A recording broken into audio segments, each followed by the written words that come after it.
it will tell you C, D, E, B6. Multiple choice? No, it's a list. Oh, those are the vitamins.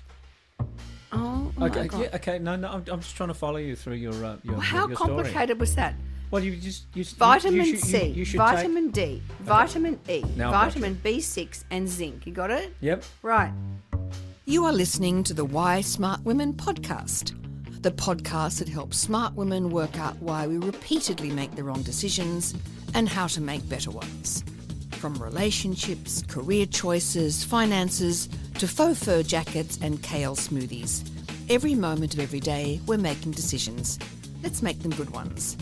I'm your host, Annie McCubbin, and as a woman of a certain age, I've made my own share of really bad decisions. Not my husband, I don't mean him, though I did go through some shockers to find him.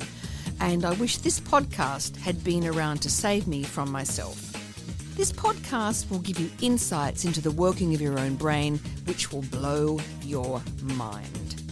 I acknowledge the traditional owners of the land on which I'm recording, and you are listening on this day. Always was, always will be, Aboriginal land.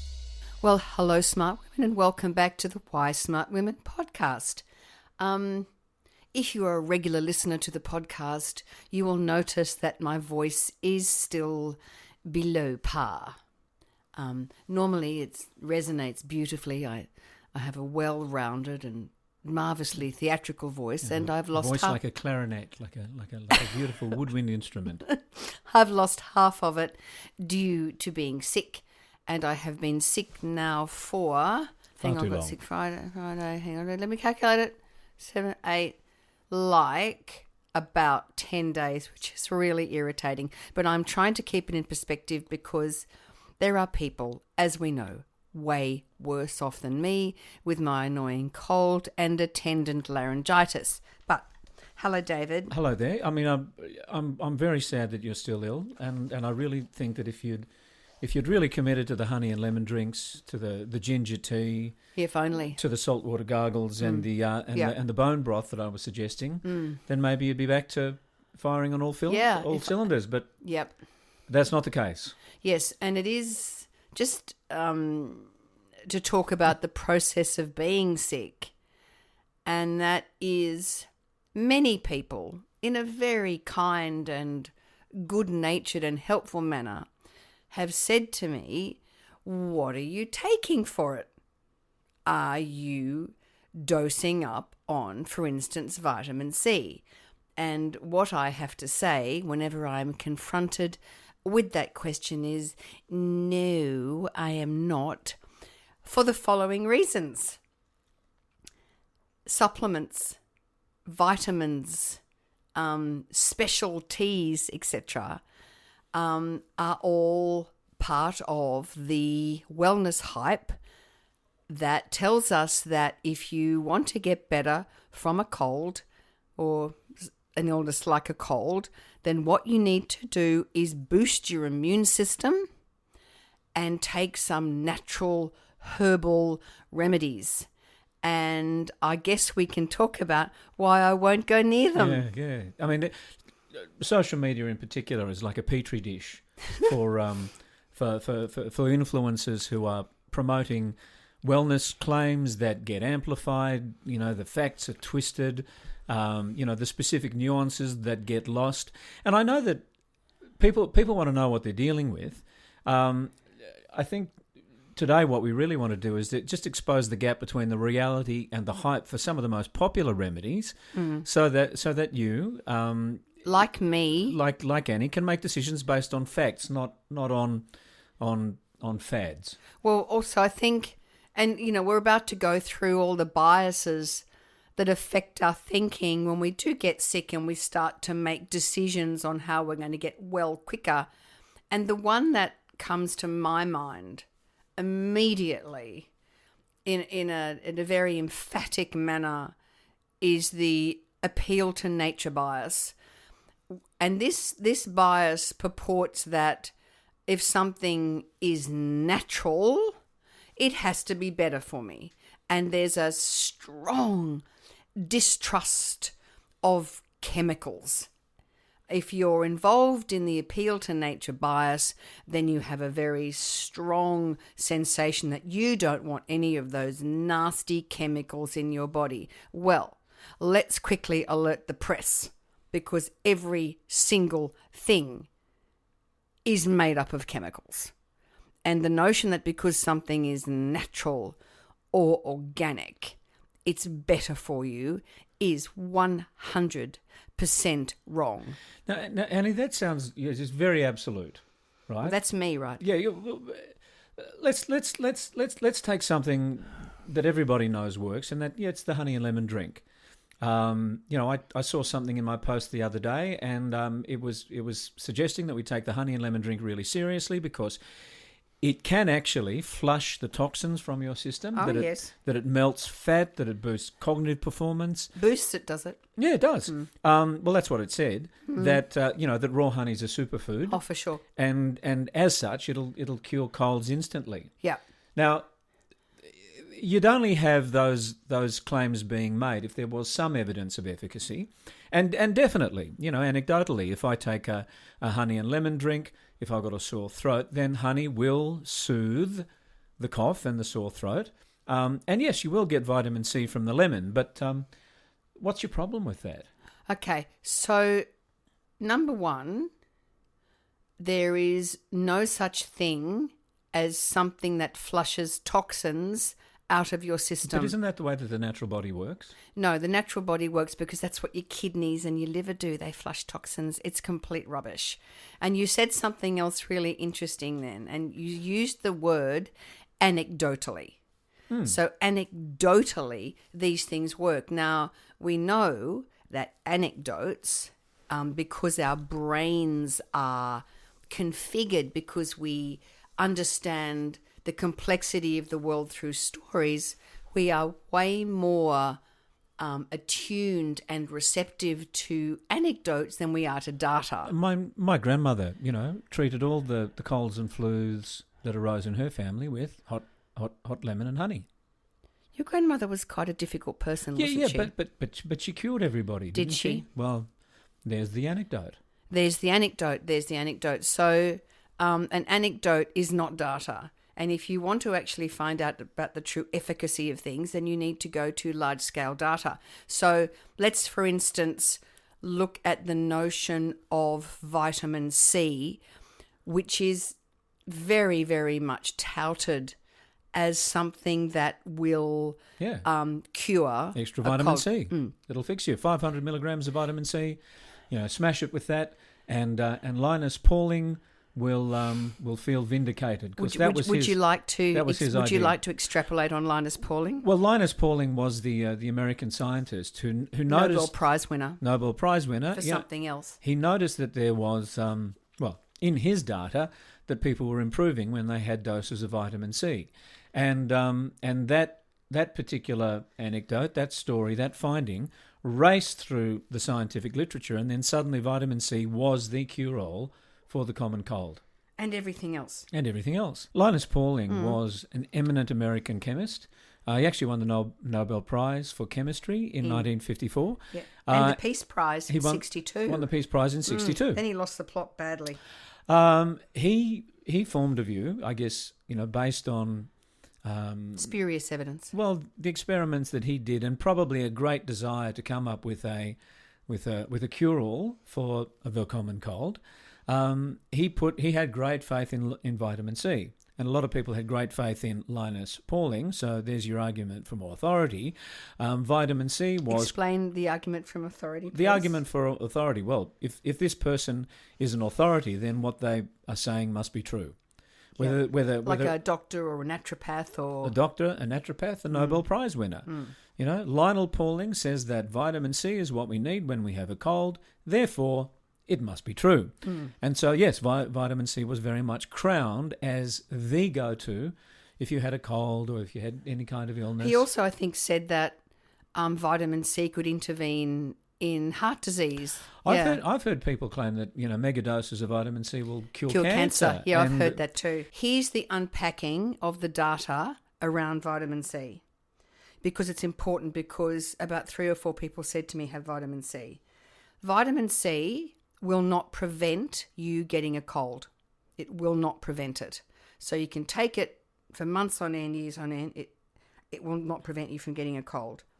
The only thing it will do is in, for instance, marathon runners that are running through very, very, very cold temperatures, or perhaps soldiers who are training for, like up in the mountains or something. Or Navy SEALs in the cold water. That sort of thing.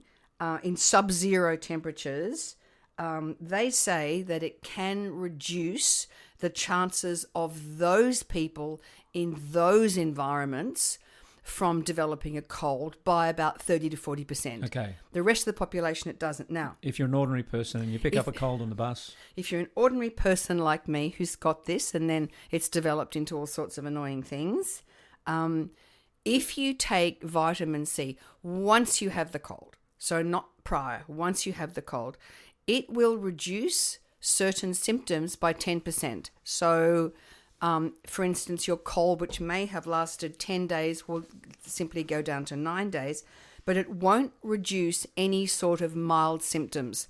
So it won't reduce a sore throat. It won't reduce a runny nose.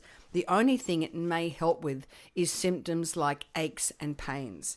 So the data on it does not support taking a supplement. If you want to reduce your chances, then, eat properly, eat lots of fruit and vegetables. Now, the other thing is this notion that we want to take things that, if you read that list there, David, if you don't mind, if David could read this list that starts with honey and lemon drinks, can you just read that list? Do you mind? yeah. So I mean, honey and lemon drinks are only one of the very popular remedies that gets touted We've done on. that one, haven't we? The flushes toxin, yep. Yeah. So there's ginger tea. Yeah. Which will cure your cold. It'll supercharge your immune system. That ginger in itself will prevent all infections.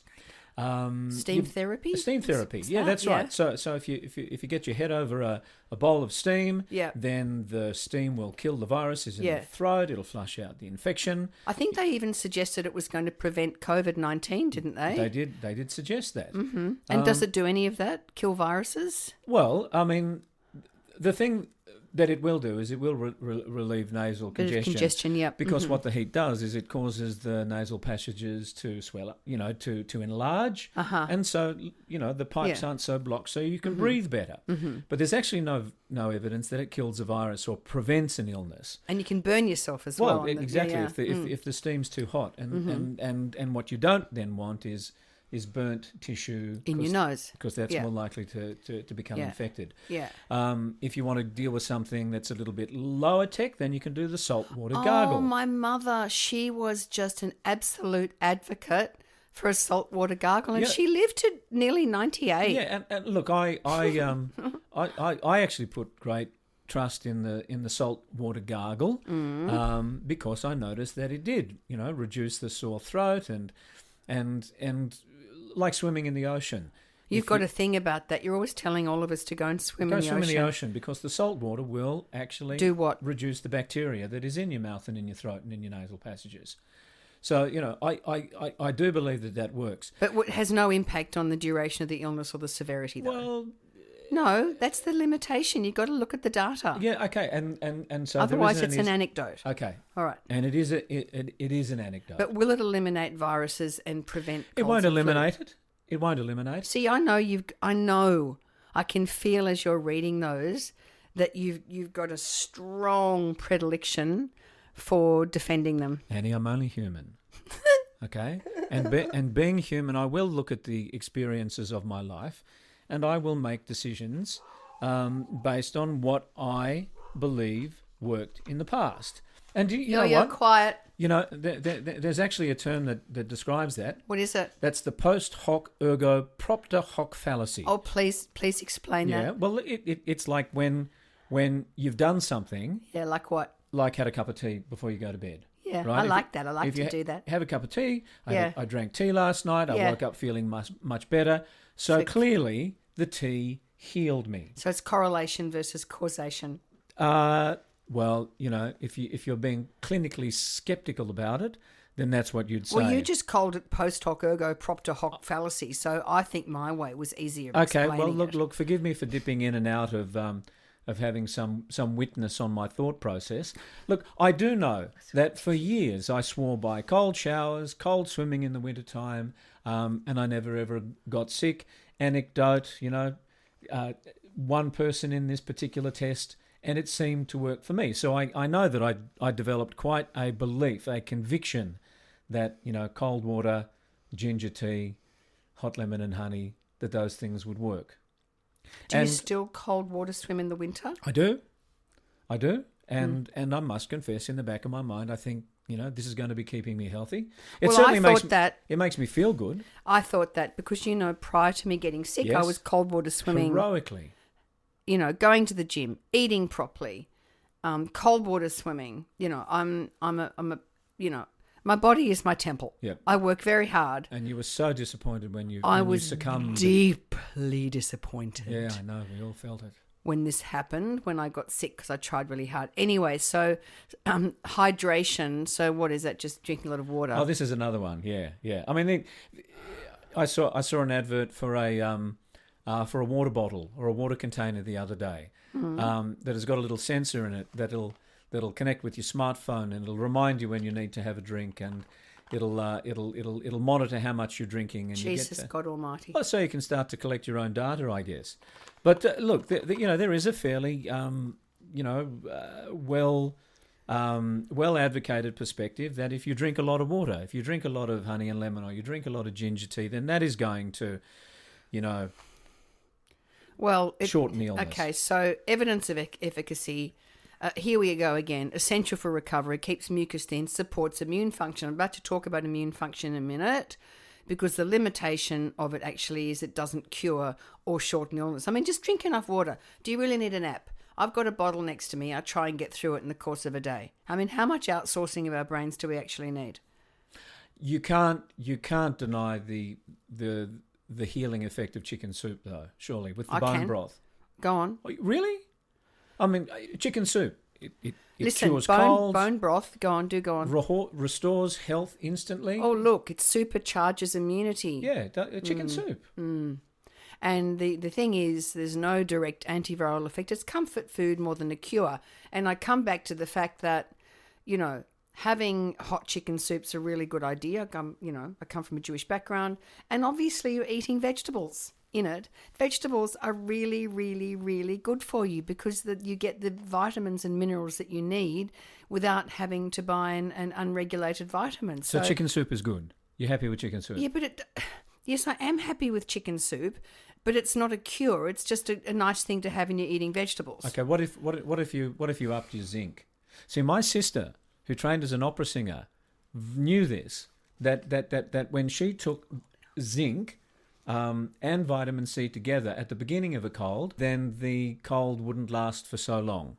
So, smarty pants, what about that? Right. Okay. So, yeah, thank you for calling me smarty pants. All right. Now, this is what we know. Excess zinc can cause side effects, and vitamin C's benefit is mostly in those deficient. So I come back to my point that none of this is going to make the slightest bit of difference to you. Well, hang on, no, I don't think that's right. I think people have found that zinc may shorten the duration of the cold if you take it early. Where are you finding that from? Well, where's that bit of data from? Well, from my sister. That is an anecdote of one. My own experience. Anecdote of two. Doubled the anecdote. And you see, this is how these myths get into the zeitgeist. Once we hear something, we remember what it is that we heard. We do not remember the refutation. So once someone comes out, like with the Linus Pauling vitamin C business, it has been debunked time and time and time and time again. It makes absolutely no difference. I was in the pharmacy the other day and I saw several lines of echinacea and elderberry. I mean, there's got to be something good there. I remember when I first heard about it, echinacea. Well, as a cold preventer. Yeah. Some people even thought that that echinacea would cure COVID-19. And look, yet again, it's a super immune booster. Yeah. It's got to be good, right? No, inconsistent results. Yeah. And I'll tell you half of the problem before we go on. We've probably read enough of those now. Is that here's the issue. Pharmaceuticals, which according to the cookers, the sort of anti-vax natural community, pharmaceuticals are the work of the devil. In fact, pharmaceuticals are heavily regulated. Now, big vitamin, which is purportedly, going to cure everything if we could just get enough of those vitamins and supplements into us. Now, big vitamin is unregulated, and we have just had a classic example of this. If you Google what should you take to prevent or when you've got a cold to heal quicker, it will tell you C, D, E, B6. Multiple choice? No, it's a list. Oh, those are the vitamins. Oh okay, my God. Yeah, okay. No, I'm just trying to follow you through your How your complicated story. was that? Well, Vitamin C, you should vitamin D, vitamin E, Now I've got vitamin B6 and zinc. You got it? Yep. Right. Now. My sister would be proud. That's what she said. That's right. We're just pausing for a minute to hear a word from our sponsor. The Why Smart Women podcast is brought to you by Coup, a boutique training, coaching and media production company. A coup, spelt C-O-U-P, is a decisive act of leadership, and decisive leadership requires critical thinking. So well done you for investing time to think about your thinking. If your leadership or relationships would benefit from some grounded and creative support, if you want team training or a conference presentation, reach out for a confidential one-on-one conversation using the link in the description, or go to coup.co. Now, here's the thing. There has been a major furore recently here in Australia because vitamin B6 gives you in a toxic dose, which is pretty easy to get. And I'll tell you why it's easy to take a toxic dose. Because vitamins and supplements are unregulated, so the amount in each capsule that you take can vary wildly. Okay. So you don't know what you're taking. Now, if you develop B6 toxicity, vitamin B6 toxicity. From having too much vitamin B? Yeah, which 6? is difficult to manage because you don't know what you're taking. Right, yep. It can give you peripheral sensory neuropathy, which is a very, very awful thing. It causes tingling, numbness, and pain. So people go, oh, I know, I've got a cold. I'll shovel some, C and B6 into myself. The danger of taking unregulated amounts of vitamin B6 is this, that you can get this peripheral neuropathy, you can get dizziness and nausea with it, and also you can get, if it gets really bad, you can get ataxia, which is you sort of lose muscle coordination and balance. It's not good. Oh, a taxi. You can say, hey, taxi. Yeah. And that, which is strange because really we should get an Uber. No, you can get ataxia. So the thing is that that's vitamin B6. So that's been presented and they've suddenly worked out that probably we shouldn't just be shoveling. Is that Berocca? Yeah. Berocca gives you back your BBB bounce until right. you lose your BBB balance. Well, that's why.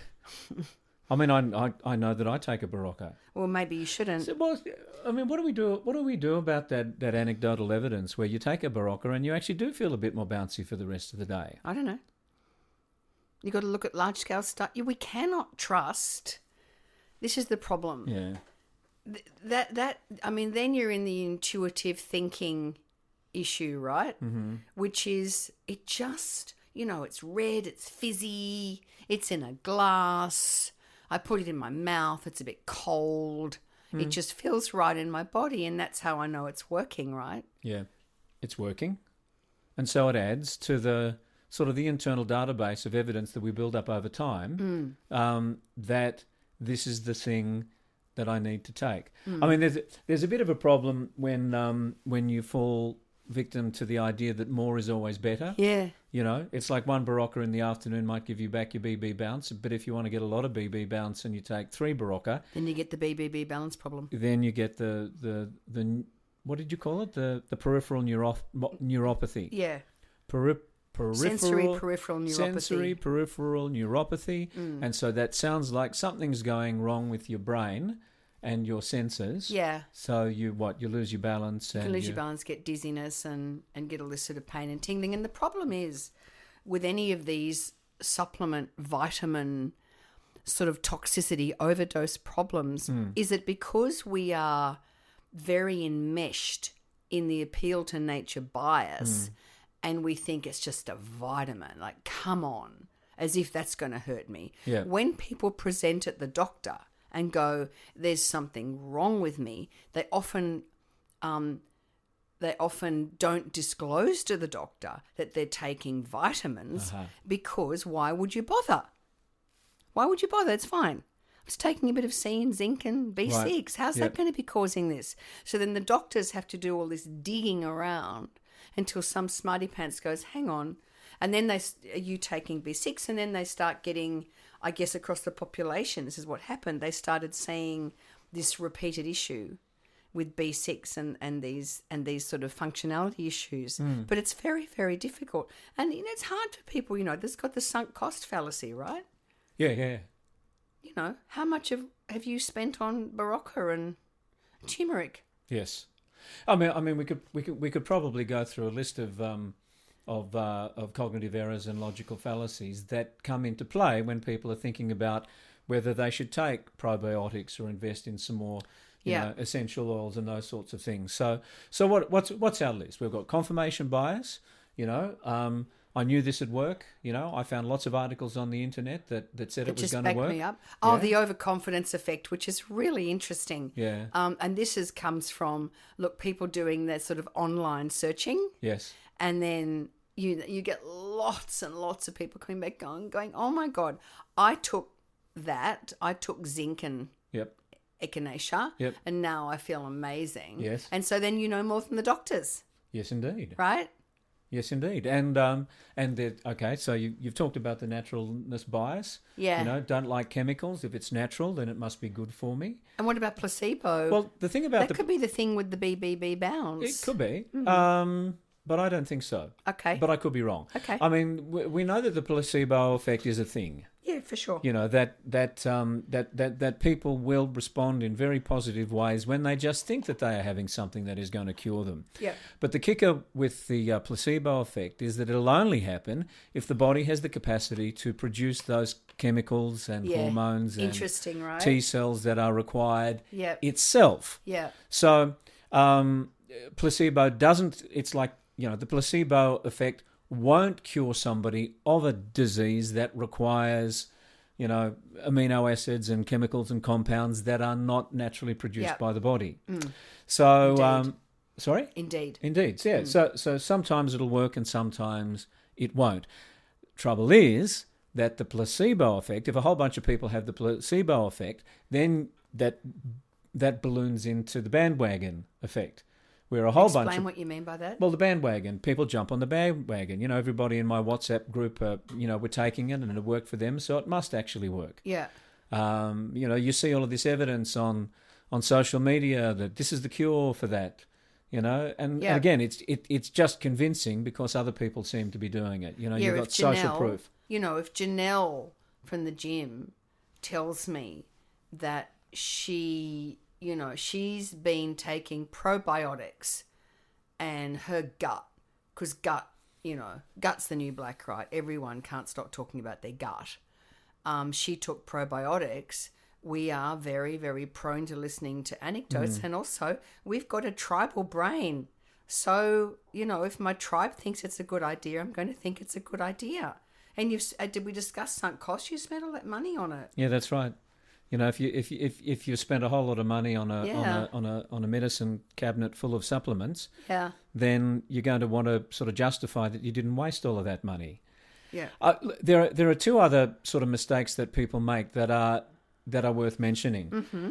What are they, David? Well, one of them is the visceral. What are they, David? One of them is the visceral bias. What's that? Okay, so if you have a consult with the doctor and the doctor says these are the bad things that could happen and it terrifies you, like right? What? Oh, well, if they suggest that, the reason that you are feeling this way is because you may have some terrible disease, hereditary condition, you've got to go and get tested, a chronic condition. Yeah. if somebody comes along and says, actually, look, this echinacea will cure you, Yeah. the experience of having hope is so much more attractive than the experience of being worried by a disease that you don't feel you've got any agency over whatsoever. Yeah, and that's all really good until you die of the thing they could have fixed. Well, the thing is that some people will actually value the experience of being hopeful more than they will value the experience of being scientifically informed. Interestingly enough, I relate to that because I suffer from health anxiety. Yes. And so my brain goes to the worst possible scenario if there's something wrong with me. Not something like this, because I know this will pass. Yep. But generally speaking, I really emotionally understand that idea that I just want to be told a good story. Yes. I'd much rather be told, that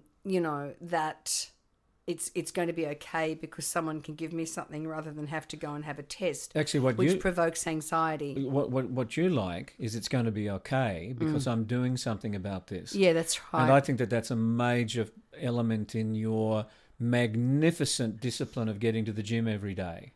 Because I think it's protective. It sort of is protective. Yeah. I mean, people say to you, "Oh, gee, you've got such discipline and determination." You don't. I don't. I'm just in a habit. Yeah, Discipline, determination's useless. You're in a habit, and it gives you a sense of agency. It does. It gives me a sense of absolutely gives me a sense of control. And I'll tell you how I overcame that predilection that I had to be highly avoidant around having testing for anything. I left that huge goiter in my throat for 20 years because I was too scared to go and have something done about it. It was the most ridiculous repeated decision that I made. Anyway, the thing that made a difference for me was doing that ACT training, acceptance commitment therapy, because then what I did is I got an understanding of how avoidant my brain is. Right. And then what I do now is when I have a highly avoidant thought, like I don't want to go and have that test, I just allow that thought to just be there, and then I make the phone call. So I've sort of got a different relationship. But I was highly avoidant. Yes. Highly. I sort of get that visceral bias. I understand it. What I don't get is ontological mistakes. Would you like me to explain that? Oh, no, it's just this crystal rebalances my energy field and heals me at the spiritual level. That stuff. Yeah, an ontological mistake. I mean, ontology, that refers to the explanation of why life is what it is, the mind-body connection. And that's why people put great stead in, shiny little crystals.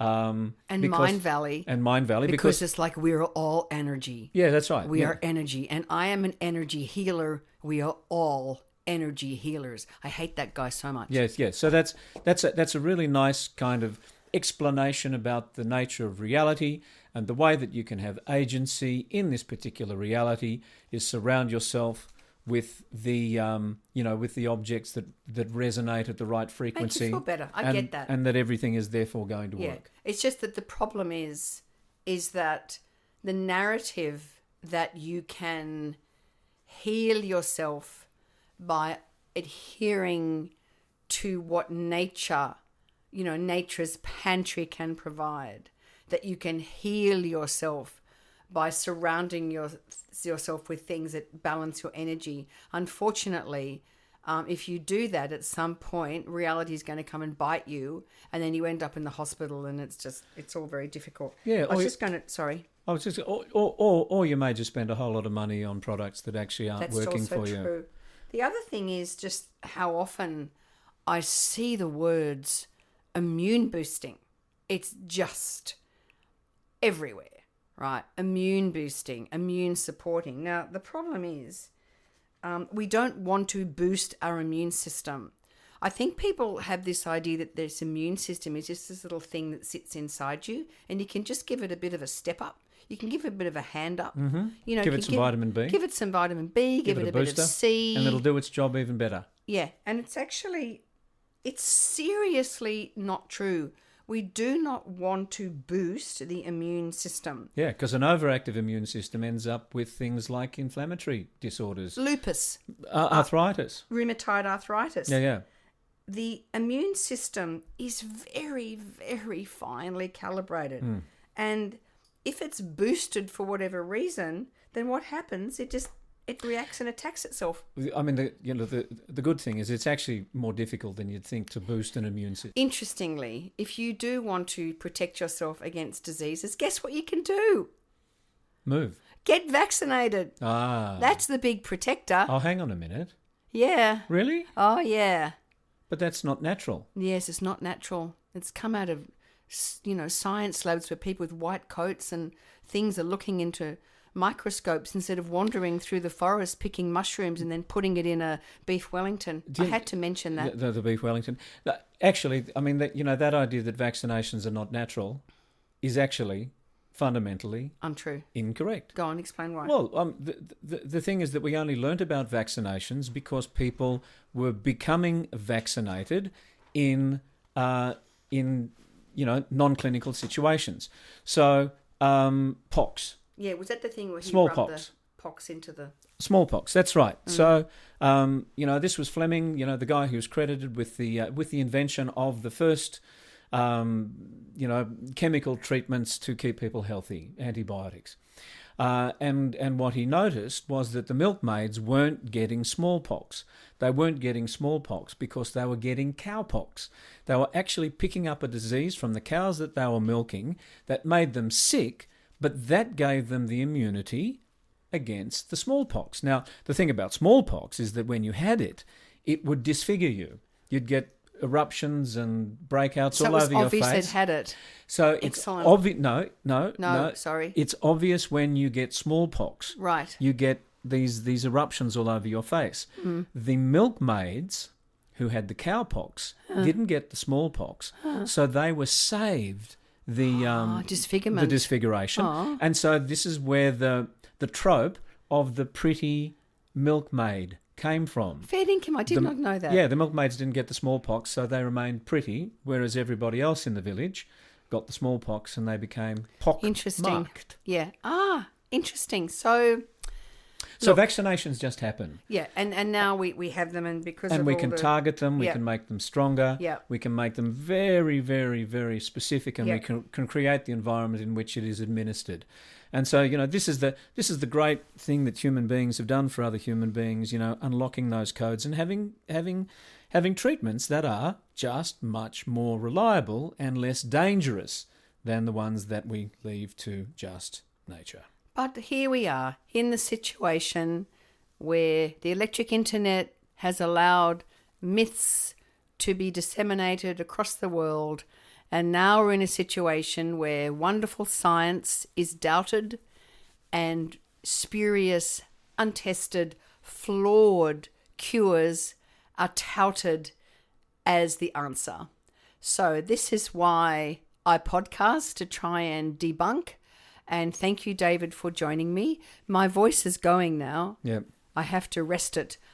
So, yes? Dare I say, podcasting physician, heal thyself? Yeah, thank you for that. I'm now going to go and have a rest. Thank you so much for tuning in wherever you are in the world. Stay strong. If you become ill, please go to the doctor. I got better because I ate properly. I had enough rest, just enough rest, according to David. I'm not much one for resting. And I ate properly. I had a bit of rest. Your mania around not resting. I know. That's probably another episode. Yeah, I am a maniac. And I ended up, I took antibiotics because I had such a severe sinus infection. So we know that we do not want to take too many antibiotics, but if you need to, you need to. So go science, go medicine, and good afternoon, listeners. See ya.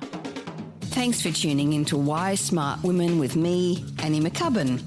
I hope today's episode has ignited your curiosity and left you feeling inspired by my anti-motivational style. Join me next time as we continue to unravel the fascinating layers of our brains and develop ways to sort out the fact from the fiction and the over 6,000 thoughts we have in the course of every day. Remember, intelligence isn't enough.